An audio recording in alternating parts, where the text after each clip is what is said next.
Man, check this out. 1, 2, 3. 3 countries could host the world's largest soccer competition for the first time ever. Mexico, Canada, and the United States will submit a joint bid to host the 2026 World Cup. Now, 2026 will be the first edition in the new 48-team, 80-game format. All 3 countries have individually demonstrated their ability to host a World Cup. Here's U.S. Soccer President Sunil Gulati on President Trump's support towards this bid. We have the full support of the United States government in this project. The President of the United States is fully supportive and encouraged us to have this joint bid. He is especially pleased that Mexico is part of this bid, and that's in the last few days we've gotten further encouragement on that. So we're not at all concerned about some of the issues that other people may raise. We looked at bidding alone and decided in the end we wanted to bid with our partners in North America, and we have a strong encouragement from President Trump to that very end. So if the joint bid is selected by FIFA, expect large crowds. The 1994 World Cup in the United States averaged over 16,000 more fans per game than any other World Cup. The 1970 event in Mexico was the first World Cup to average over 50,000 fans per game.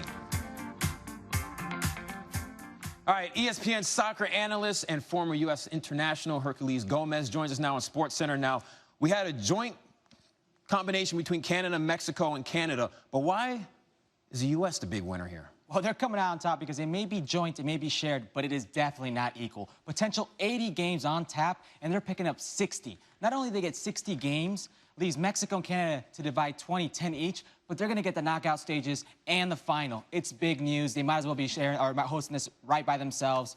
They're primed for big numbers this World Cup. You hear that? You know what it's time for? What's that? I think drop that beat. I think it's time for Hercz Heroes.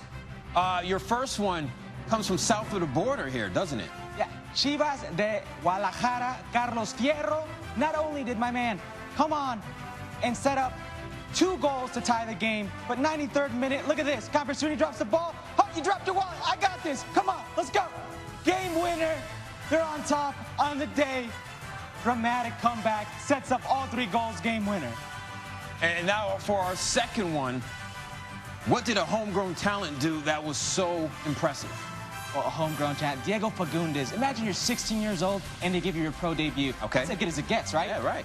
What if you're playing and you keep playing and you become the first ever homegrown to reach 10,000 minutes as a field player? First in history, Major League Soccer history, Diego Fagundes. This player has it all. His ability on the ball, the way he handles it, his vision, and between the ears, the smarts, and it's only going to get better. The youth in this guy's side. All right, we have one more. Who stepped it up big time in their match? Oh, man. Jesse Gonzalez. Yeah. You get knocked out midweek, CONCACAF Champions League. You're going to get a chance to play. Most would take this chance and be like, all right, whatever, I'm a backup goalie. He ran with it. The 22-year-old flying. He was undeniable. He would not be stopped. Nothing would go in on Jesse Gonzalez. Look at this save here, Dan. Look at this. You cannot beat this man. You have many days playing on the pitch. What do you call a guy who is just saving everything? Superman. You call him yours if you can, if you're lucky enough. That's what you do. Look at Jesse Gonzalez flying. Saves the day. Keeps FC Dallas flying at home. Man, there's a big reason why right there. Well, he was Superman. That's what you want to call him. But you are our Hercules here on SportsCenter. Hercz Heroes. That's how you break it down here on SportsCenter.